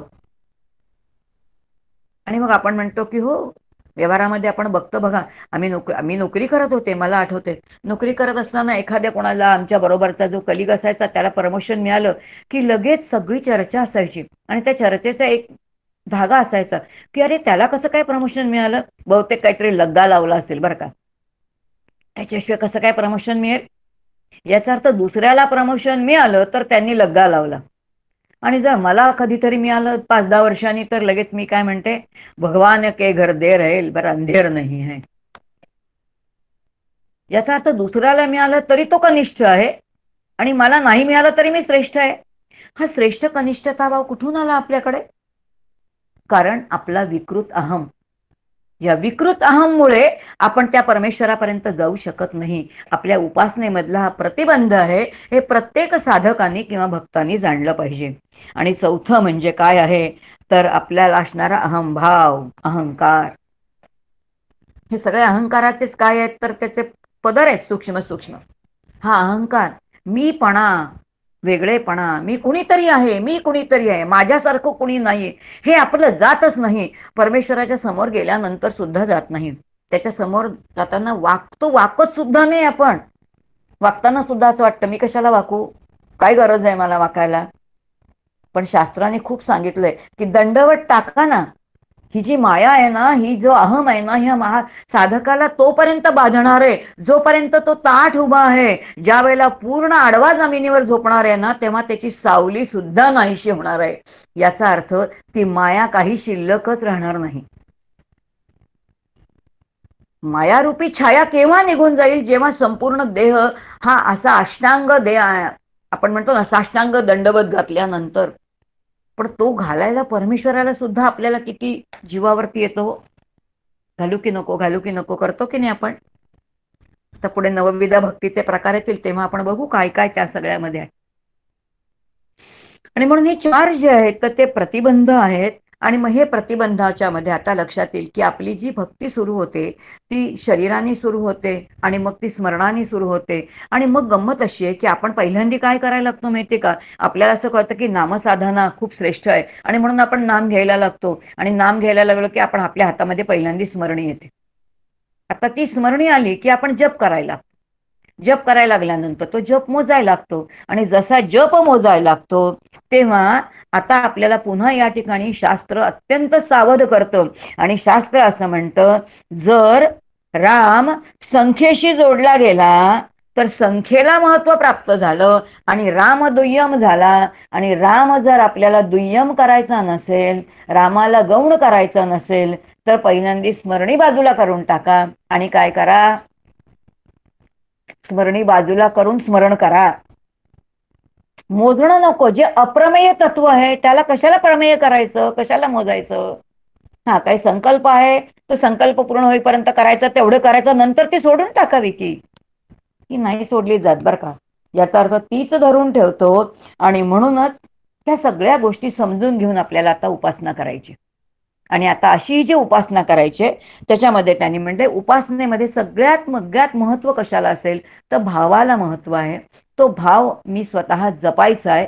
आणि तो भाव जर जपला तर त्यांनी सांगितलं चित्ते प्रसन्नम. पुन्हा काय शास्त्रवचन सुंदर आहे बघा. उपासनेचे हे बारकावे टप्पे दिलेले आहेत. या टप्प्यामध्ये असं म्हटलंय की चित्ते प्रसन्ने भवनम प्रसन्नम. चित्ते प्रसन्ने, जर माझं चित्त प्रसन्न असेल, चित्ते प्रसन्ने भवनम प्रसन्नम. भवन, भवन म्हणजे घर, प्रसन्नम तर माझं घर प्रसन्न असेल. कोणतं घर प्रसन्न आहे? कोणत्या घरात पण राहतो? रामकृष्ण परमहंसांकडे म्हणे एक भक्त गेला होता, मोठा भक्त होता. त्याने रामकृष्णांची मोठी कीर्ती ऐकली आणि तो गेला आणि स्वतःचा परिचय करून दिला. रामकृष्णांनी विचारलं तू कुठे राहतोस? त्याने पत्ता सांगितला. तो म्हणाला तो तुझ्या घराचा पत्ता आहे, तू कुठे राहतोस? तो म्हणतो ते माझं घर त्या कोणत्या ते एरियामध्ये. त्यांनी त्या एरियाचं नाव सांगितलं. अरे ती एरिया झाली, तू कुठे राहतोस ते सांग. प्रत्येक वेळेला रामकृष्ण विचारतायत तू कुठे राहतोस, तू कुठे राहतोस, तू कुठे राहतोस, तू कुठे राहतोस. आणि मग कठोपनिषद आपल्याला सांगतो मी कुठे राहतो. आपण प्रत्येक जण पहिल्यांदा शरीररूपी घरामध्ये राहत असतो. शरीररूपी घर सदनामध्ये राहत असतं. सदन विश्वामध्ये राहतं. विश्व कुठे राहतं तर ते अंतरिक्षामध्ये अत्यंत व्यापक तत्वामध्ये राहतं. मग माझं भवन कोणतं आहे? हे माझं जर मी मुळात चित्ते प्रसन्ने तर माझं शरीररूपी जे भवन आहे ते आनंदी होईल. आणि जर मी आनंदी असेल तर माझ्यामुळे दुसऱ्यांना आनंद मिळेल. अन्यथा मी जर कंटाळवाणी असेल तर कोण माझ्याशी बोलायचा प्रयत्न करेल? बरं जर लोक टाळतीलच ना तुम्हाला. सारखी करकर करकर करायला लागले तर कोण तुमच्या समोर येईल? वाणी दिली, किती सुंदर मधुर वाणी दिली. मधुर बोलावं की आपण त्यांनी. विचार करू आपण खरंच बोलतो का हो? आपल्या बोलण्याने इतरांना आनंद होतो का? परमात्मा आनंद स्वरूप आहे, मग माझी वाणी तरी आनंद रूप आहे का? मला आनंद रूप व्हायचंय. म्हणून चित्ते प्रसन्ने, चित्ते प्रसन्ने भवनम प्रसन्नम. आणि आता हे भवन आनंदरूप करण्यासाठी, सुखरूप करण्यासाठी उपासना हे साधन आहे. आता या उपासरूप साधनेने मला माझं चित्त काय करायचंय तर मला माझं चित्त प्रसन्न करून घ्यायचंय, चित्त शांत करून घ्यायचंय. हे उपासनेचं काय आहे तर प्रयोजन आहे. आणि मग आता थोडं बघू की उपासना आणि भक्ती काही फरक आहे का? 2 गोष्टी आहेत. नवविधा भक्तीचा संपूर्ण समर्थांचा 4था दशक जो आहे तो नवविधा भक्ती आहे. पण या नवविधा भक्तीमध्ये भागवतातली नवविधा भक्ती घेतले. श्रवणम, कीर्तनम, स्मरणम, पादसेवनम, अर्चनम, वंदनम, सख्यम, दास्यम, सख्यम, आत्मनिवेदनम. आता हे नवविधा भक्ती दिलेली असली तरी, जरी त्याला नवविधा भक्ती म्हटलेली असलं तरी जे जे शरीराने करायचं आहे त्याला उपासनाच म्हणतात. आणि म्हणून उपासण्यामध्ये करणं आहे, जाणीवपूर्वक काही उपचार करणं आहे, तिथे कर्तृत्व आहे. आणि कर्तृत्वाने आपल्याला देवाचं सामिप्य मिळवायचं आहे. जिथे कर्तृत्वाने देवाचं सामिप्य मिळवायचं आहे त्याला उपासना म्हणतात. अशी उपासना केल्याचा परिणाम म्हणून काय आहे? अशी उपासना करण्याचे अनेक प्रकार आहेत. ते जे नवविधा भक्तीचे टप्पे आहेत ना, ते एक एक अधिकार वाढवण्यासाठी दिलेले आहेत. हळूहळू अधिकार वाढवणं, एक एक एक एक इयत्ता पुढे पुढे पुढे पुढे जाणं. आणि मग परिणामी काय आहे तर आता ह्या केलेल्या उपासनेचा परिणाम म्हणून अंतःकरणाची जी स्थिती आहे त्या अंतःकरणाची स्थितीमध्ये आपण कुठे प्रवेश करतो? तो भक्तीमध्ये प्रवेश करतो. म्हणून भक्ती ही अंतःकरणाची स्थिती आहे. आणि त्या स्थितीमध्ये जिथे समर्थ वर्णन करतायत भक्ताचं, विभक्त नव्हे तो भक्त, इथपर्यंत जर आपल्याला मजल मारायची असेल तर ती अंतःकरणाची स्थिती आहे. परमेश्वराची निरपेक्ष प्रीती आहे. आणि जिथे निरपेक्ष प्रीती आहे तिथे केवळ त्याचं अस्तित्व आहे, तिथे मी नाहीच. रामाविषयी शंकाच नाही. जर एकीकडे राम दैवत आहे म्हणायचं आणि रामाविषयी शंका आहे, कसं काय चालेल? नाही, रामच आहे आणि मी नाहीच, असा पक्का म्हणजे निर्णय खुंटा घट्ट धरून ठेवून जेव्हा आपण उपासना करू ना, तेव्हा ती उपासना कशी आहे तर ती फलद्रूप होणारी अशी उपासना आहे. आणि म्हणून पहिल्या नवविधा भक्तीतल्या सुद्धा ज्या आहेत त्या सगळ्या पहिल्या उपासना आहेत. आणि त्या सगळ्याचा परिणाम म्हणून काय आहे तर ती भक्ती आहे. आणि म्हणून भक्ती ही अंतःकरणाची स्थिती आहे. तिथे पुन्हा काही दाखवता येत नाही, काही करता येत नाही. आणि म्हणून मग उपासना आणि भक्ती ह्याचा जो काही थोडा फरक आहे तो फरक सांगताना डॉक्टर काकांनी खूप छान तिथे समर्थांचं वचन वापरले बघा. जर त्या PDF तुम्ही वाचलं असेल तर काकांनी समर्थांची ही ओवी 2 ठिकाणी वापरली. अगदी सुरुवातीलाही वापरली आणि ज्ञानाच्या संदर्भामध्ये शेवटच्या टप्प्यावरती सुद्धा वापरलेली आहे. एकच ओवी 2दा जेव्हा एखादे संत किंवा सद्गुरू वापरतात तेव्हा आपण अत्यंत अंतर्मुख होऊन विचार केला पाहिजे की एवढं त्यांनी काय सांगितलं असेल आपल्याला, याचा अर्थ किती ती गोष्ट आपल्या हिताची आहे सांगा बरं. आणि ती समर्थांची ओवी आहे की न जाणता कोटीवरी, साधने केली परोपरी, तरी मोक्षाचा अधिकार होणार नाही. 2दा वापरलेली आहे. त्या एकाच लेखामध्ये समर्थांनी ती ओवी 2दा वापरलेली आहे. न जाणता कोटीवरी साधने केली, याचा अर्थ अनेक प्रकारची साधनं तुम्ही केलीत, पण ती न जाणता केलीत, काहीच न कळत केलीत, काय उपयोग आहे त्याचा? याचा अर्थ यदेव करोती विद्या, जाणीवपूर्वक करा, तद्वीर्यवत्तर भवती. जे काही तुम्ही करणार आहात ते जेव्हा जाणीवपूर्वक करणार आहात तेव्हा ते अत्यंत फलदायी होणार आहे, असं उपनिषदांचं सांगणं आहे किंवा बोध आहे. मग तो बोध जर असेल तर जे काही आपण करतोय तर ते जाणीवपूर्वक केलं पाहिजे. मला काही कळत नाही, मी काहीतरी करतो, असं चालतं का? आणि म्हणून उपासना का करायची, कशासाठी करायची, त्यातल्या प्रत्येक कृतीच्या मागचा विचार काय आहे, तो विचार जेव्हा समजून घेऊन आपण ती करतो ना तेव्हा त्याला एक वेगळी उंची प्राप्त होते. म्हणून उपासना सुद्धा दर्जेदार होते. जसं जीवन दर्जेदार झालं पाहिजे तशी उपासना ही कर्म जितकं दर्जेदार पाहिजे तितकी उपासना ही दर्जेदारच पाहिजे.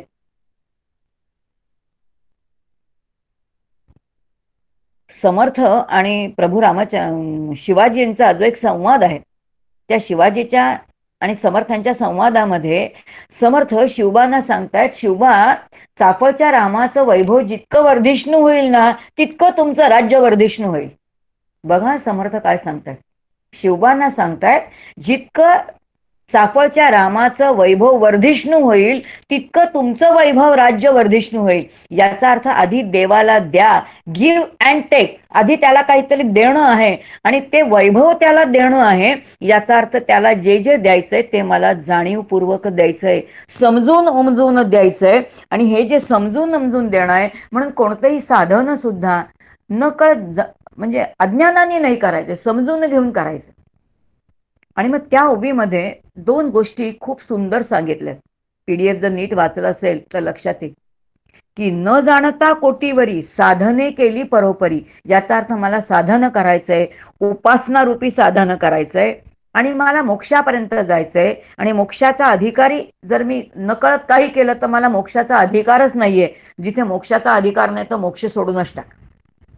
मोक्षाच्या जवळपास पण आपण नाही. 1 कोटी साधनं केली तरी मोक्षाचा अधिकार नाही सांगितलं, जोपर्यंत समजणार नाही, म्हणजे समजून उमजून केलेला नाही. आता एक सिद्धांत समर्थांनी सांगितला, पण त्याच ओवीमध्ये समर्थ दुसरा सिद्धांत सांगतायत. तुला जर मोक्षापर्यंत जायचं असेल तर याच ओवीमध्ये काकांनी पुन्हा 2 गोष्टी सांगितल्यात की या एकाच ओवीमध्ये समर्थ 2 गोष्टी आपल्याला सांगतायत. एक म्हणजे ती सगुणाच्या संदर्भात आहे, दुसरीच्या निर्गुणाच्या संदर्भात आहे. आपल्याला सगुणातूनच निर्गुणामध्ये जायचंय आणि म्हणून जी जी साधनं करायची आहेत, जो जो उपचार करायचा आहे तो सगळा सगुणाच्या संदर्भात आहे. आणि सगुणाच्या संदर्भामध्ये जी उपासना केली जाते त्याला काय म्हटलं जातं तर प्रेमलक्षणा भक्ती म्हटलं जातं. की ज्या प्रेमलक्षणा भक्तीमध्ये सगुणाविषयीचं प्रेम आहे, सगुणाचं नाम आहे, सगुणाची स्तुती आहे, सगुणाचं गुणगायन आहे आणि त्याचा परिणाम म्हणून जीवाच्या ठिकाणी अष्टसात्विक भावाची जागृती आहे. भावनाची काय आहे तर उत्कटता त्या ठिकाणी आहे.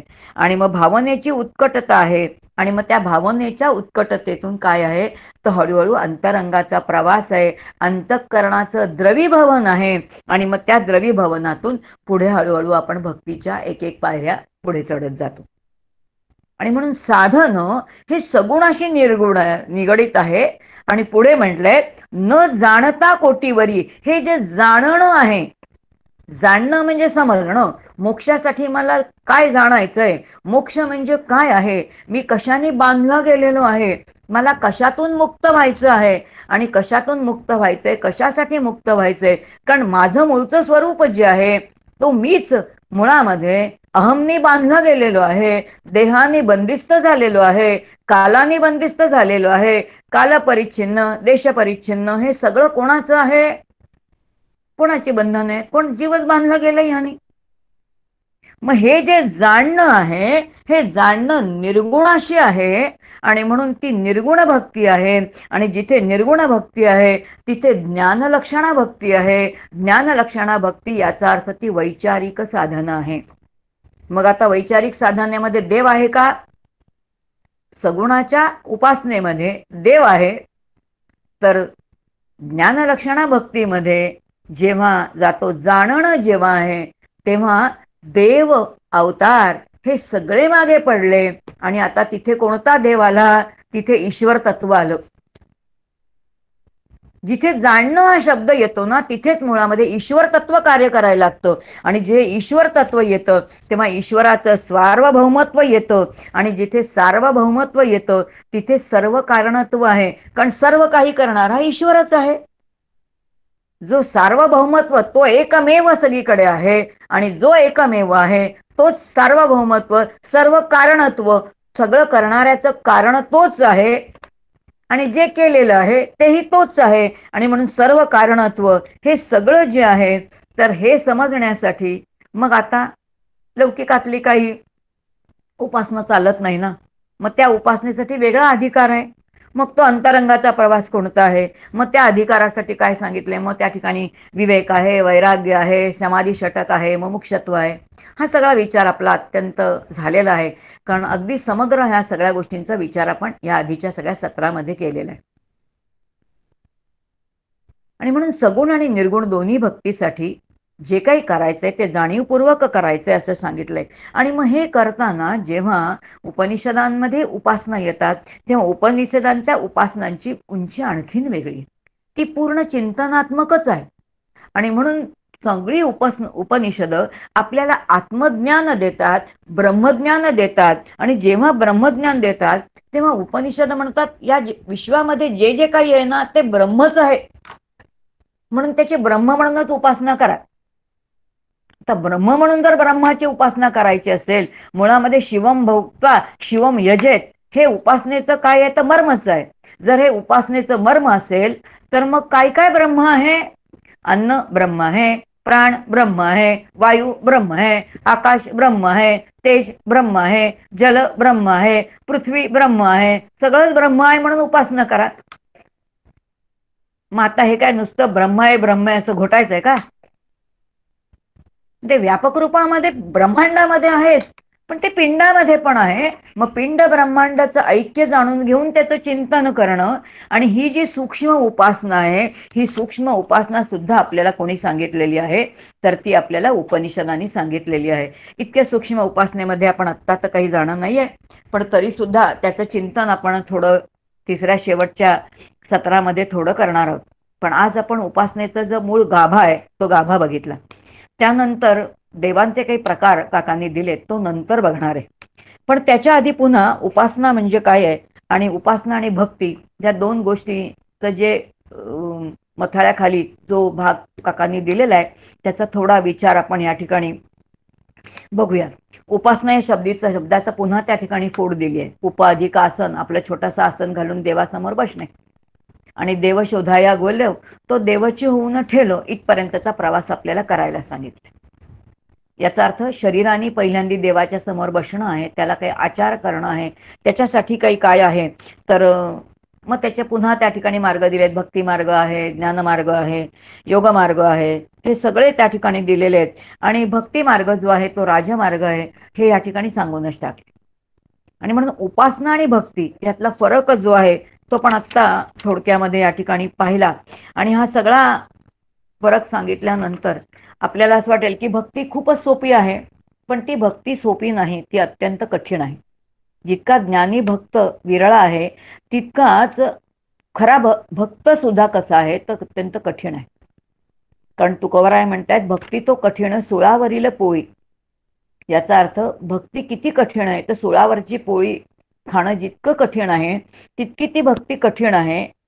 असं जर तुकोबारायांना भक्ती कठीण वाटत असेल आणि तुम्हाला मला ती सोपी वाटत असेल तर त्याचा सरळ सरळ अर्थ असा झाला की आपण तुकोबारायांपेक्षा श्रेष्ठ आहोत का? प्रश्न मीच मला विचारायचा आहे, त्याचं उत्तर नक्की नाहीये. याचा अर्थ भक्ती ही सोपी नाहीये. मग ती भक्ती आपल्याला समजून घ्यायची आहे. आणि मग समजून घेताना देव म्हणजे काय, देवाचं स्वरूप म्हणजे काय, म्हणून मग देवाचे सगळे प्रकार या ठिकाणी आपल्याला दिलेले आहेत. आणि मग या ठिकाणी पुन्हा आणखीन एक माऊलींची सुंदर ओवी काकांनी वापरलेली. उपासना करताना आपल्याला ह्या सगळ्या गोष्टी ज्या आहेत ना त्या ज्याला आपण म्हणतो ना माइलस्टोन आहेत, या माइलस्टोन लक्षात ठेवूनच आपल्याला उपासना करायची. आपल्या बुद्धीने नाही करायची, जशी सांगितले तशी ती करायची. आणि त्या ठिकाणी जसं पुन्हा ती ओवी त्या ठिकाणी आली, न जाणता कोटीवरी साधने केली परोपरी, त्या ठिकाणी लगेच पुन्हा काकांनी शब्द वापरलाय की जाणेव यदेव करोती, यदेव विद्या करोती तदेव वीर्यवत्तरम भवती. जाणीवपूर्वक करा भक्ती उपासना जी काही करायचंय. आणि मग खाली म्हटले की नुसधियाची श्रद्धा झोंबो पाहसे परमपदा तरी तैसे हे प्रबुद्धा सोहोपे नव्हे. नुसत्या उपासनेने किंवा नुसत्या भक्तीने तू जर परमात्म्याची प्राप्ती करून घेऊ असं म्हणत असशील तर ते काय आहे तर ते खरं नाही, ते सोपं नाहीच. केवळ भक्तीच्या साह्याने ते शक्य नाही. कारण भक्तीमध्ये शरीरानेच काहीतरी करायचंय आणि जोपर्यंत सतत कृतिशीलता आहे तोपर्यंत चिंतनशीलता नाही. मग जिथे चिंतनशीलता हवी तिथे कृतिबंधच पडली पाहिजे. आणि जर कृतिबंध पडली पाहिजे याचा अर्थ हा टप्पा आपल्याला ओलांडून पुढे गेला पाहिजे. म्हणून केवळ भक्तीच्या साह्याने काय आहे परमपदाची प्राप्ती नाही. की होईल अंतःकरणाचं द्रवीभव म्हणून हळूहळू हळूहळू आपला अधिकार वाढेल आणि आपण तिथपर्यंत जाऊ. कारण संतांचं चरित्र सांगतं की तिथपर्यंत आपल्याला जाता येतं. पण हे पुन्हा जाताना सुद्धा केवळ शरीराने काहीतरी करून नाहीये ना. कारण बरेच वेळेला असं होतं बघा, आपण एखाद्या मंदिरामध्ये जातो, आम्ही तर मंदिरामध्ये जेव्हा बघतो तेव्हा लक्षात येतं की एवढी गर्दी असते मंदिरामध्ये. लोक येतात किथून कुठून लांबून लांबून आलेले असतात, काय मोठं ताट घेऊन आलेले असतात, त्यात हार असतात, फुलं असतात, काय फळं असतात, सगळं असतात. पण ज्या वेळेला ते सगळं घेऊन त्या देवापुढे येतात, ते सगळं ताट तिथे ठेवतात, ती फळं ठेवतात, फुलं ठेवतात आणि डोळे नमस्कार करतात, तेव्हा ते डोळे मिटतात. किती मिनिटं असतात? 2 मिनिटं, क्षणभर पण नसतात बरं का देवासमोर. आणि ते डोळे मिटतात आणि पुढे निघून जातात. मीही तशीच करत होते. पण जेव्हा शास्त्राचं अध्ययन केलं तेव्हा लक्षात आलं की मंदिरापर्यंत जाण्या इतकं किंवा उपासनेसाठी देवासमोर बसण्या इतकं शारीरिक तप आपण करतो. आणि शारीरिक तप केल्यानंतर प्रत्यक्ष जेव्हा दर्शन घ्यायची वेळ येतो तेव्हा हात जोडतो, डोळे मिटतो. मग डोळे मिटल्यानंतर ज्याचं दर्शन घ्यायचंय ते दर्शन घेतलं का? तेही दर्शन घेतलं नाही, याचा अर्थ ते सत्य दर्शन झालं नाही, म्हणजे मूर्तीचं दर्शन झालं नाही. मग डोळे बंद करून मी आत्मदर्शन तरी घेतलं का? तेही घेतलं नाही. दोन्हीकडे वंचन आहे, लक्षात घ्या. याचा अर्थ काहीतरी केल्यासारखं वाटलं, प्रत्यक्षात काही मिळालं का? काहीच मिळालं नाही. अशी ही फटफटीती तुमची आमची आहे सगळीकडे. आणि म्हणून मग उपासना करताना त्याची सगळी मर्म जाणून घेतली पाहिजे. जे माझ्या समोर आहे उपास्य दैवत किंवा माझी जी काही मूर्ती आहे, मग ती मूर्ती म्हणजे काय आहे? किती देवाचे प्रकार आहेत? 7 प्रकार काकांनी दिले, समर्थांनी 4च मांडले. समर्थ म्हणतात एक तो नाना प्रतिमा, दुसरा तो अवतार महिमा, तिसरा तो अंतरात्मा, चौथा निर्विकारी. 4च देवांचे प्रकार समर्थांनी मानले. तुलसीदासांचा असाच दोहा आहे. तुलसीदास म्हणतात देवांचे 4च प्रकार आहेत, त्यांचं उपास्य दैवत तर रामच होतं. ते रामाच्या संदर्भात म्हणतात एक राम दशरथ का बेटा, दूसरा राम घट घट में बैठा, तीसरे राम का जगत पसारा, चौथा राम है सबसे न्यारा. मग हे देवाचे 4 प्रकार आहेत. पुढे आणखीन आपल्या चिंतनासाठी आणखीन सोपं व्हावं म्हणून काकांनी आणखीन 3 दिलेत. मग असे हे देवांचे जे 7 प्रकार आहेत, या 7 प्रकारामध्ये हळूहळू आपण उपासना करत करत आपला अधिकार वाढवायचा आहे आणि शेवटच्या टप्प्यापर्यंत जायचं आहे. आणि म्हणून उपासकांनी कायम लक्षात ठेवलं पाहिजे, माझे जे उपास्य दैवत आहे त्या उपास्य दैवताची उपासना म्हणजे मूर्तीची उपासना, प्रतिमेची उपासना म्हणजे उपासना नव्हे, तर त्या मूर्तीचं जे दैवत आहे त्या दैवतांच्या गुणांचं पूजन, सद्गुणांचं पूजन याची उपासना आहे. आणि जिथे सद्गुणांच्या पूजनाची उपासना केल्याचा परिणाम म्हणून उपास्य दैवताचे जे सद्गुण आहेत त्या गुणांचं अवतरण उपासकामध्ये होणं, ते सगळे गुण उपासकामध्ये अवतरित झाल्यानंतर उपासनेची फलश्रुती आहे. आणि म्हणून उपासना, उपासक, उपास्य दैवत, उपासनेची फलश्रुती हा सगळा विचार आपण बघितला. आणि इथपर्यंतचा विचार मी आज घेते आणि मी इथे थांबते. कोणाला काही प्रश्न असले तर विचारा. आणि मग पुढच्या वेळेला देवांचे सगळे प्रकार जे आहेत, भक्ती, शुद्ध भक्ती म्हणजे काय आणि मग देवांचे प्रकार म्हणजे काय, हा सगळा विचार आपण बघूया.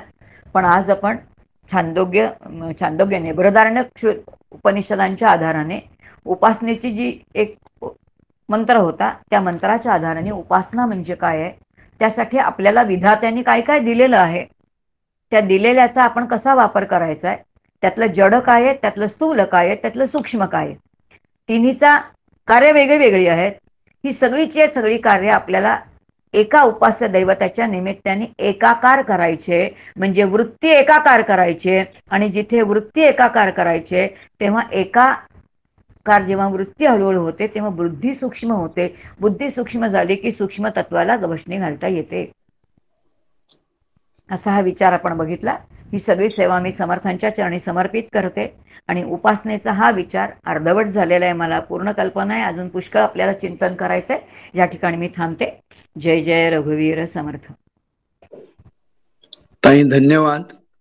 एक शंका आहे. हा प्रदीप कुलकर्णी नाशिकहून बोलतोय. बोला ना. आपण उपनिषदात बृहती आणि बृहती सांगितलं, ते थोडं परत सांगितलं तर जरा समजायला सोपं होईल. बृह हा धातू आहे. बृहद म्हणतो ना, बृहत म्हणजे खूप मोठं. बर. बृहत याचा अर्थ व्यापक होणे, विस्तारित होणे. व्यापक म्हणजे सतत विस्तार पावणे, त्या धातूचा अर्थच तसा आहे. म्हणजे बृहती जे स्वतः विस्तार पावणं हा ज्याचा धर्मच आहे, व्यापक होणं हा ज्याचा धर्म आहे, त्याला बृहती म्हणतात. आणि बृह्याती याचा अर्थ, जसं आचार्य शब्दाची व्युत्पत्ती आहे ना, आचरती आचारयती इति आचार्य. हा आचरती म्हणजे जो आचरण करतो, आचारयती म्हणजे दुसऱ्याकडून तसं आचरण करून घेतो, त्याला आचार्य म्हणतात. तसं बृहती म्हणजे जे स्वतः विस्तार पावणारं आहे, व्यापक होणारं आहे. आणि बृह्याती म्हणजे त्याच्या सहवासात जे जे येतात त्या सगळ्याला काय करणार आहे, तर विस्तारित करणार आहे, व्यापक करणार आहे. त्याला बृह्याती म्हणतात. स एव ब्रह्म, अशी धन्यवाद. ती व्युत्पत्ती आहे. हा, धन्यवाद.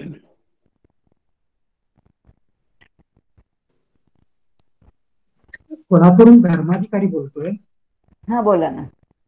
हा, ते आपण उपास्य दैवताबद्दल आता आपण उल्लेख झाला. हा. त्याच्यामध्ये स्मरण करणाऱ्यांना किंवा भक्ती करणाऱ्यांना हा. त्याची मूर्ती डोळ्यासमोर आणून त्यानं उपासना सुरू केली, त्याचं हा. स्मरण केलं, श्रीराम जय राम जय जय राम म्हणला. पण हा. आता आपण असा विचार केला की ही उपासना ही सद्गुणांचे पूजन आपल्याला केलं पाहिजे. बरोबर तर आहे. ते सजग अवस्थेमध्ये, आपण तर निद्रावस्थेत नसतो सजग, त्याच्यामध्ये अनेक विषय येत असतात. हो. तर हे अवगुण जे आहेत म्हणजे सद्गुण, ते आपल्यामध्ये अंगी बाणवायला पाहिजे. तर ते हे कसे येऊ शकणार आहेत? आता रामाचं आपण उदाहरण घेऊया. मी जर रामाची उपासक असेल, मी अखंड जर रामाचं नाम घेत असेल, तर नुसतं रामाच्या नामाच्या साह्याने, आता नामसाधनेचे जे काही शास्त्र आहे ना, त्या शास्त्रामध्ये राम नामाची काही स्पंदन आहेत. आता राम हा शब्दामध्ये, आता हा विषय इतका मोठा आहे, खूपच मोठा आहे. कारण त्या राम हे रामनामाचं बीज आहे. मग ते जे बीज मंत्र आहे, त्या बीज मंत्राचा परिणाम म्हणून अंतरंगामध्ये ज्या काही परिणाम प्रक्रिया घडणार आहेत, त्या नकळत नाम घेतलं तरी सुद्धा घडणाऱ्याच आहेत. आणि त्याचा परिणाम म्हणून आपल्यामध्ये ह्या सगळ्या गोष्टी नकळत होणार आहेत. पण जेव्हा जाणीवपूर्वक केल्या जाणार, याचाच अर्थ मी खरंच मूर्तीची उपासना करतोय का त्यातल्या तत्वाची उपासना करतोय, पुढचा विषयच आहे. तुकोबाराय म्हणतात, कोणतीही मूर्ती असू दे, रामाची मूर्ती असू दे, विठ्ठलाची मूर्ती असू दे, दत्ताची असू दे, गणपतीची असू दे, साधकांनी नक्की लक्षात ठेवलं पाहिजे, जे माझं उपास्य दैवत आहे ते परब्रह्म आहे. ते हे परब्रह्म उभे विटेवरी ब्रह्मरूपानेच मला उपासना केली पाहिजे. आपली उपासना जर मूर्ती रूपाची असेल तर बुद्धी जडच राहणार आहे. बुद्धी सूक्ष्म कशी होईल? आता हे उपासनेचं वर्म आहे. ही वर्म आपल्याला संतांकडून आणि उपनिषदांकडून शिकायची. त्यावेळी आपल्यातले विषय, आपल्या मनातले जे आहेत ते आपण बाजूला करायला हवे. हो, मग म्हणून तर तो सत्सद विवेकच आहे ना. म्हणून विवेक आपले जे चार आपण म्हटलं की काय आहे, मुमुक्षत्व आहे, विवेक आहे, वैराग्य आहे आणि समाधी षटक आहे. हे अधिकार कमावणं म्हणजे काय आहे, तर आपणच आपल्या अंतःकरणाची मशागत करणं आहे. हे सगळं काम माझं मलाच करायचं, दुसरं कोण करणार? समर्थांचं वचनच आहे ना, तुझा तुची सावरी. व्यवहारामध्ये मला भूक लागले मी खायचे, मला तहान लागले मी पाणी प्यायचे, तसे माझ्या अंतःकरणातले दोष मला नाही काढता येणार. मी काढायचं म्हटलं तर अहंकाराने आणखीन धुसफुसलं जाईल, त्या त्रिशंकूसारखी अवस्था होईल. आणि म्हणून जे निर्दोष झालेत, अशा निर्दोष संतांच्या चरणी जावं आणि त्यांच्या कृपेने ते काढून घ्यावेत. बरोबर. म्हणजे मला इतर विषय सोडून त्या मूर्तीशीच एक संधान व्हावं. संधान बांधणं, नात बांधणं. म्हणून पहिल्यांदा उपासना जो आपण विषय घेतला, तिथे नातं बांधणं.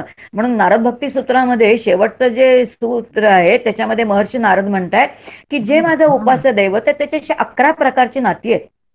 त्यातलं कोणतंही एक नातं त्या परमेश्वराशी जोडा, ते तुम्हाला ते शेवटच्या टप्प्यापर्यंत घेऊन जाईल. या पद्धतीने जर नातं जोडलं पाहिजे. मग तो माझा मालक आहे, तो माझा ठाकूर आहे. एकूण तादात्म्यता, एकात्मता ही कुठून येणार? सजातीय पाहिजे ना. त्याच्याशी जर मला एकरूप पाहिजे तर एकरूपतेमध्ये सजातीयता पाहिजे ना. पाणी आणि तेल एकरूप होणार नाही. पाणी पाण्यामध्ये बेलबालमध्ये मिसळेल, दूध दुधामध्ये मिसळेल, तेल तेलामध्ये मिसळेल. मग एक होण्यासाठी, एकरूप होण्यासाठी सजातीयता पाहिजे, विजातीयता चालणार नाही. बरोबर. धन्यवाद. समर्थन.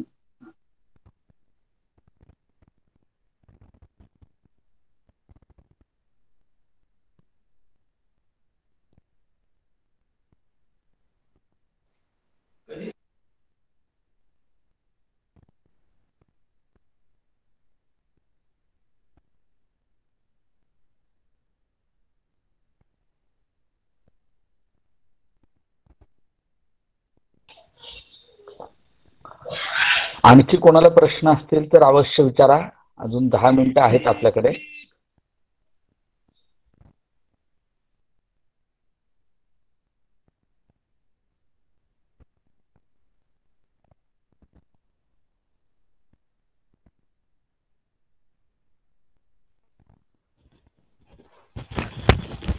हॅलो. हॅलो. पहावे आपणासी आपण. हम्म. तर हा ज्ञानमार्गाचा म्हणजे काय म्हणूयात, भाग आहे समर्थांचे का? ते ज्ञानाची व्याख्याच आहे ती. हो हो हो. म्हणजे स्वरूपापर्यंत यासी, जाण्याची. हा यासी ज्ञान. तर पाहावे आपण पहावे असे. आपणाचे आपण हम्म. म्हणजे काय, म्हणजे विश्लेषण कराल का थोडं? पाहावे आपणासी आपण. हम्म. आपणासी आपण पाहणे. आपणासी हे त्यातलं ध्येय आहे. आपण बघणारा आहे हा साधक आहे. हो. जीवरूपेने आत्मरूप मीला पाहणं म्हणजे पाहावे आपणासी आपण. त्याचे 2 पदर सांगितले. एक लौकिकातला पदर आहे आणि एक हो. म्हणजे आध्यात्मिक अर्थ त्याचा आहे. लौकिकातला अर्थ पहिल्यांदा आपल्याला समजून घ्यावा लागेल. मीच मला पाहणं म्हणजे काय. मला वाटतं तुमचा अनुभव असेल, मी माझ्या अनुभवावरून सांगते. मी लहानपणी जेव्हा अगदी लहान होते तेव्हा घरात आजी होती. ती हो. आजी आम्हाला सांगायची, रोज दिवसभर झोपताना काय करायचं, हातपाय धुवून यायचे, गादीवरती बसायचं आणि डोळे मिटून ठरवायचं की आज दिवसभरात मी काय चांगलं केलेलं आहे ते मी हो. उद्या करीन आणि आज मी जे चुकीचं केलेलं आहे ते मी परत कधी करणार नाही. याचा हो. अर्थ मीच माझ्या गुणांचं आणि अवगुणांचं साक्षीत्व करणं. हो. हे लौकिकामध्ये मीच मला पाहणं आहे. हम्म. याचा अर्थ अंतरंगाच्या शुद्धीचा प्रवास हा इथून सुरू होतो, लौकिकापासून. आणि मग जीवरूप मीनी आत्मरूप मीला पाहणं. मग जीव म्हणजे कोण आहे. मग जीवामध्ये किती घटक आहेत. मग तिथे कुटस्थ आहे, बुद्धितत्व आहे, त्या बुद्धितत्वातून पसरलेला प्रकाश आहे, जो चिदाभास आहे. या तिन्हीला मिळून मिळालं जीव आहे. या जीवाने कुटस्थाला म्हणजे आत्मस्वरूपाला पाहणं, म्हणजे प्रतिबिंबाने बिंबाला पाहणं, जीवाने त्याचं मूळ स्वरूप जे आहे ते बघणं आणि त्या पाहण्याला पाहावे आपणासी आपण असं म्हटलं.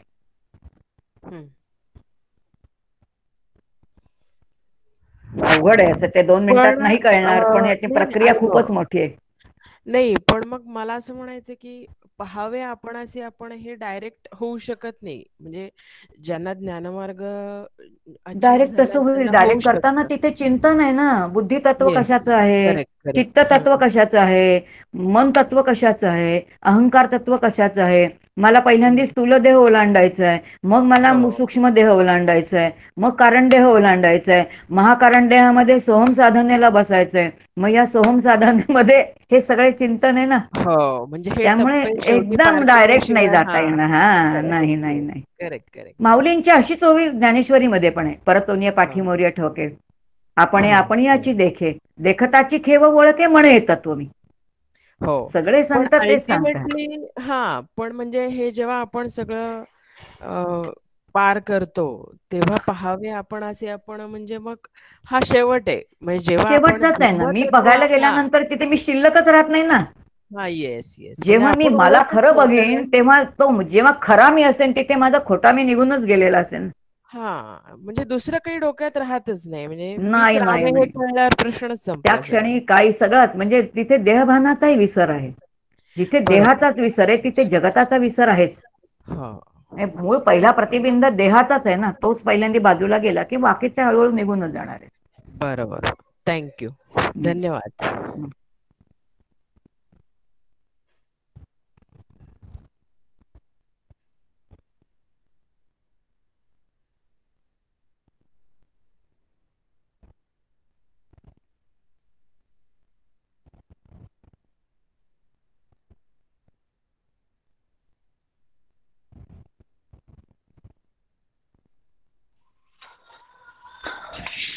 बरेच जण सहभागी असतात. 70-75 लोक होते. सगळ्यांनाच प्रश्न विचारायला वेळ मिळतो असं नाही. अजून 5 मिनिटं आहेत. कोणाला काही विचारायचं असेल तर अवश्य विचारा. पुढील काही वेळासाठी आपला समूह व्हॉट्सअप ग्रुप सर्वांसाठी खुला असेल. आणखीन काही प्रश्न असतील तर तुम्ही व्हॉट्सअपच्या माध्यमातून विचारू शकता. त्या प्रश्नांना स्वतंत्र ऑडिओ क्लिपच्या माध्यमातून अलकाताई उत्तर देतील, त्याची व्यवस्था आपल्याकडे आहे. सर्वांनी या सुविधेचा पण लाभ घ्यावा.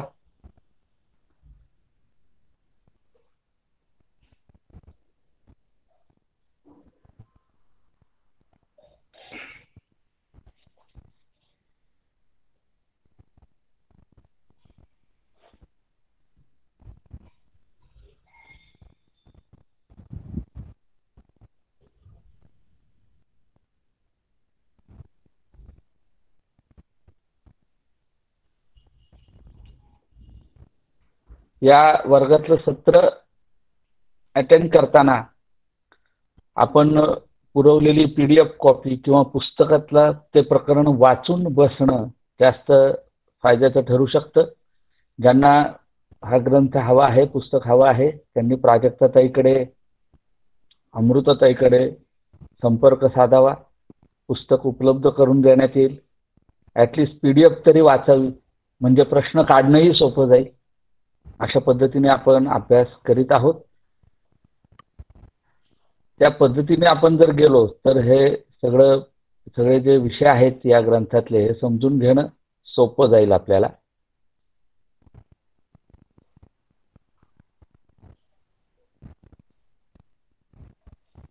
बहुतेक आता कोणाचे प्रश्न दिसत नाहीये. आजचा विषय सोपा होता, जरा फार कठीण नव्हता ना, डोक्याला शीण नव्हता.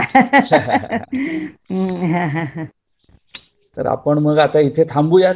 काही जणांना नंतर काही सुचलं तरी व्हॉट्सअपच्या माध्यमातून प्रश्न विचारण्याचा मार्ग आपल्यासाठी खुला आहे. आजचं सत्र संपलं.